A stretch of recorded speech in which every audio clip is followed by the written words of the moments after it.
Okay जी, welcome back. कैसे हैं मेरे वीडियो के परिंदे। Third video CS201 object oriented programming language. तो कंस्ट्रक्टर अभी हमने इसको क्लियर किया था, ठीक है। कंस्ट्रक्टर मैंने आपको बताया था कि कंस्ट्रक्टर क्या होता है। Constructor same name of the same class, जैसे कि जो क्लास का नाम है वही अगर किसी फंक्शन का नाम रख दिया जाए और उसको कोई रिटर्न टाइप ना दी जाए तो इसको कंस्ट्रक्टर कहते हैं। अगर एक से ज़्यादा कंस्ट्रक्टर यूज़ कर लिए जाएँ तो इसको कंस्ट्रक्टर ओवरलोडिंग कहते हैं, ठीक है। एक दो यानी कि ट्रक के ऊपर आप एक से ज़्यादा चीज़ों को लोड करते जा रहे हैं, फिर इतना लोड करते जा रहे हैं सेम चीज़ें। अगर फ़र्ज़ करेंगे ट्रक के अंदर 10 बकरियाँ आती हैं तो आपने 50 बकरियाँ डाल दी, लेकिन हैं सारी बकरियाँ, तो उसको कहेंगे बकरी ओवरलोडिंग, ठीक है। Just kidding. तो यहाँ पे अब हम समझेंगे कि डिस्ट्रक्टर क्या है। तो डिस्ट्रक्टर बेसिकली बहुत ईजी है। तो मैंने बोला था कि एक टिल्ड साइन यूज़ करते हैं। ये टिल्ड साइन हमने डाल दिया तो जो नेम कंस्ट्रक्टर का था ना, ये कंस्ट्रक्टर वाला नेम मैं कॉपी कर रहा हूँ, ठीक है। कॉपी इसलिए कर रहा हूँ कि आपको पता चल जाए कि वही नेम है। मैं लिख भी सकता था इसको। तो आगे इसके हमने एक फंक्शन डाल दिया, दिस इज़ कंस्ट्रक्टर ओवरलोडिंग, ठीक है। सॉरी डिस्ट्रक्टर, ठीक है। स्लिपिंग हो रही है तो टंग।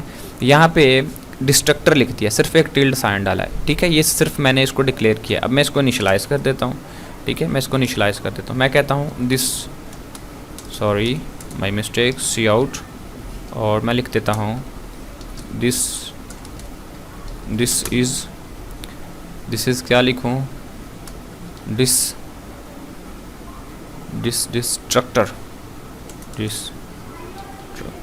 ठीक है। डिस्ट्रक्टर, दिस इज़ डिस्ट्रक्टर, ठीक है। और इसके बाद जो हम एक हैंडल, मेरी आदत है मैं लगा लेता हूँ, नुकसान तो देती नहीं, तो ये फ़ायदा बहुत देती है। तो दिस इज़ डिस्ट्रक्टर, कंस्ट्रक्टर के पीछे एक टिल्ड साइन लगा दो तो दिस। अब देखो इसकी कोई रिटर्न टाइप नहीं थी, यानी कि इंट में इंट करैक्टर फ्लोट कोई नहीं है, इसकी भी नहीं है। तो जैसा ही कंस्ट्रक्टर होता है वैसा ही डिस्ट्रक्टर होता है, सिर्फ फ़र्क ये होता है कि ये एक टिल्ड साइन के साथ आता है। अब ये क्यों इस्तेमाल किया जाता है? अब ये इस्तेमाल इसलिए किया जाता है कि ये मेमोरी के अंदर, ठीक है, ये मेमोरी यानी कि जैसे कंप्यूटर हमारा प्ले होता है या मोबाइल प्ले होता है तो कोड लिखा होता है, तो ये मेमोरी लेते जाते हैं फंक्शन। डिस्ट्रक्टर का काम ये है कि ये जो जितने भी हैं ना, ये जितने भी हैं, ये सारे जैसे जैसे ये वर्क करके पीछे हटते जाते हैं, ये बाद में आकर सफाई करते हैं। ये काम वाली बाई रखी हुई है हमने, ठीक है।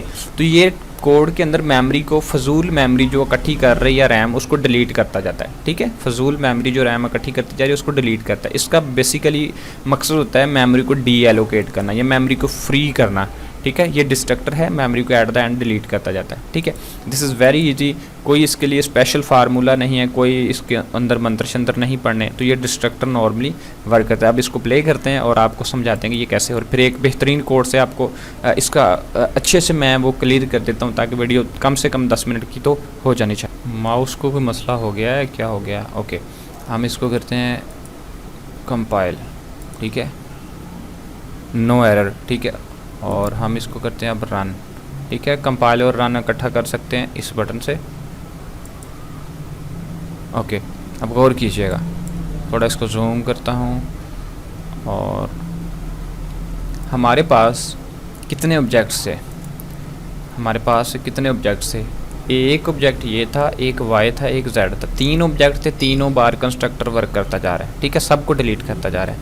अगर फ़र्ज़ करो कि यहाँ पे ये आपको एक वर्किंग यानी कि ये मिल गया। अब यहाँ पे अगर मैं इसके आर्गूमेंट्स जो हैं वो कम कर दूँ, फ़र्ज़ करो कि मैं आर्गूमेंट जो हैं वो 2 कर देता हूँ, ठीक है। थर्ड वाला डिलीट कर देता हूँ। डिस्ट्रक्टर जो है ये जस्ट 2 टाइम वर्क करेगा, ठीक है।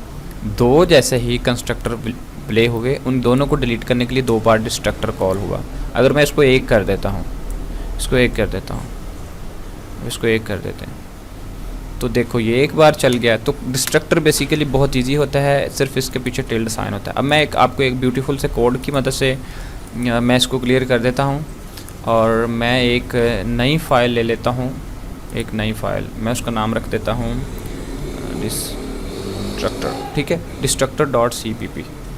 इसके अंदर हम क्या कर देते हैं, इसके अंदर हम जो डिस्ट्रक्टर है और कंस्ट्रक्टर दोनों को मिला के एक खूबसूरत सा कोड कर देते हैं ताकि आपको जो है वो ज़्यादा अच्छे से बात क्लियर हो जाए, ठीक है।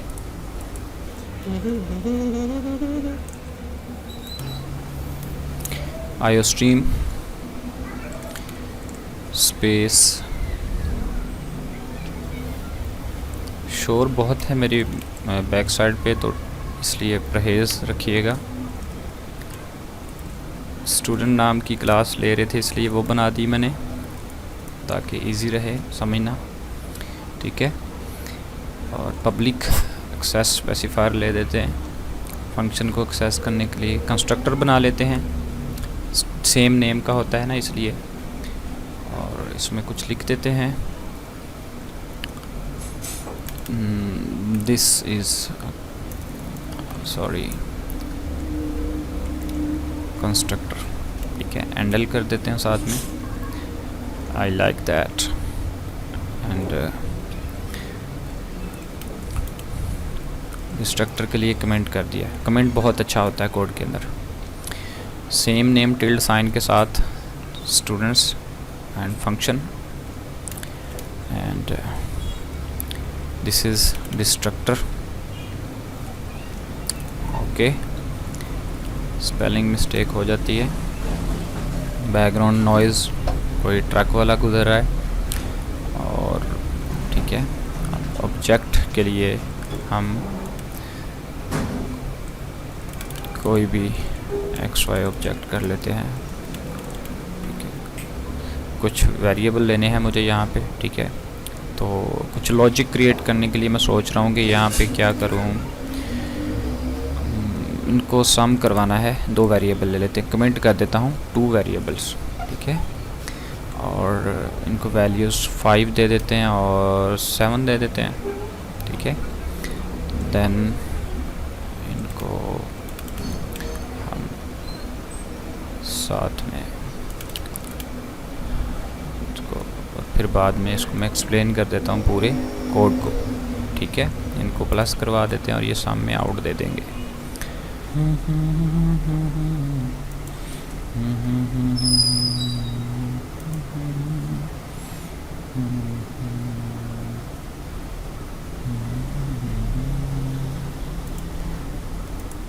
इस सारे को कॉपी करके मैं डेव में ले चलता हूँ समझाने के लिए, ठीक है। अब यहाँ पे गौर कीजिएगा, कोड को समझिएगा कि जब हमने स्टूडेंट क्लास ली तो स्टूडेंट क्लास नेम का एक फंक्शन ले लिया जिसको कंस्ट्रक्टर कहते हैं, ठीक है। अब एक मैंने ये देखो, जब भी हम कोड को प्ले करेंगे तो सबसे पहले कंस्ट्रक्टर चल जाएगा, ठीक है। टी को कैपिटल कर देता हूँ मैं यहाँ पे, ठीक है। सबसे पहले ये चल जाएगा कंस्ट्रक्टर, और फिर दूसरे नंबर पे भी डिस्ट्रक्टर को फौरी चल जाना चाहिए, ठीक है। ये जो नीचे ये मैं थोड़ा सा एक लॉजिक इसलिए बनाया तो आके समझ आ जाए। तो पहले कंस्ट्रक्टर और डिस्ट्रक्टर, क्यों ये डिफ़ॉल्ट चलते हैं तो इन दोनों को पहले चलना चाहिए, ठीक है। लेकिन अगर आपने डिस्ट्रक्टर बना दिया तो डिस्ट्रक्टर हमेशा at the end of the code चलता है, यानी कि क्लास के अंदर ये एंड पे वर्क करता है। देखो यहाँ पे मैंने क्या किया, एक मैंने स्टूडेंट नाम का एक वेरिएबल ले लिया, सॉरी एक ऑब्जेक्ट बना दिया मैंने एक्स नाम का, स्टूडेंट नाम की क्लास थी। मैंने यहाँ पे क्या किया, एक वेरिएबल, ये 2 वेरिएबल ले लिए इंट ए और बी नाम के, और ये एक ऑब्जेक्ट है। अब ये जो एक्स है मैंने सिर्फ एक ही बनाया, तो ये एक बार ही चलेंगे सारे, ठीक है। एक ऑब्जेक्ट है, मैंने ये ए और बी इसलिए डाला है कि ए को मैंने 5 और इसको 7 बी को वैल्यू दे दी, ठीक है। और अब जब मैं इस कोड को प्ले करूँगा तो ये पहले नंबर पे ये वाली लाइन देगा, फिर इसको ये लाइन देनी चाहिए, फिर ये देनी चाहिए ना। लेकिन डिस्ट्रक्टर हमेशा एंड पे चलते हैं तो ये सब के एंड पे चलता है, पहले ये वर्क करेगा, फिर ये करेगा, और फिर एट द एंड ये एंड पे ये वर्क करेगा। कोड को रन करते हैं, कोई रैंडम नाम रख देते हैं, नेम स्पेस गलती है यहाँ पे जी, ये पूरी लाइब्रेरी शायद गलत हो गई है, NAMESP स्पेस STD, ठीक है। Now let me check, okay जी। अब देखिए गौर कीजिएगा, थोड़ा जूम करते हैं, थोड़ा आउट करते हैं। अब गौर कीजिएगा कि सबसे पहले कंस्ट्रक्टर ये वाली लाइन चल गई, दिस इज़ कंस्ट्रक्टर। उसके बाद सम ऑफ द बोथ इज़, यानी कि ये जो दोनों हमने सम करवाए हैं ये वाले, यानी कि एक को मैंने 5 वैल्यू दी थी, एक को मैंने 7 वैल्यू दे दी, तो ये दोनों का रिजल्ट पहले प्रिंट हो गया है। और एंड पे destructor, this is destructor, and पे डिस्ट्रक्टर प्रिंट हुआ है। तो डिस्ट्रक्टर जो है एंड पे कोड के अंदर मेमोरी को डीएलोकेट करता है, मेमोरी को फ्री करता है, और बाकी वर्किंग स्पेस जो है वो पहले होती है। तो this is the destructor and constructor. तो आपका ये पूरा कंसेप्ट क्लियर हो चुका होगा, आई होप सो दैट। तो मिलते हैं नेक्स्ट किसी टॉपिक में, कमेंट बॉक्स में या अपनी क्लास के अंदर बता दीजिएगा कि आपका नेक्स्ट कौन सा प्रोसेस है या कौन सा पॉइंट आपका क्लियर नहीं है, वो क्लियर कर देते हैं, ठीक है। अल्लाह हाफिज़, अल्लाह निगहबान।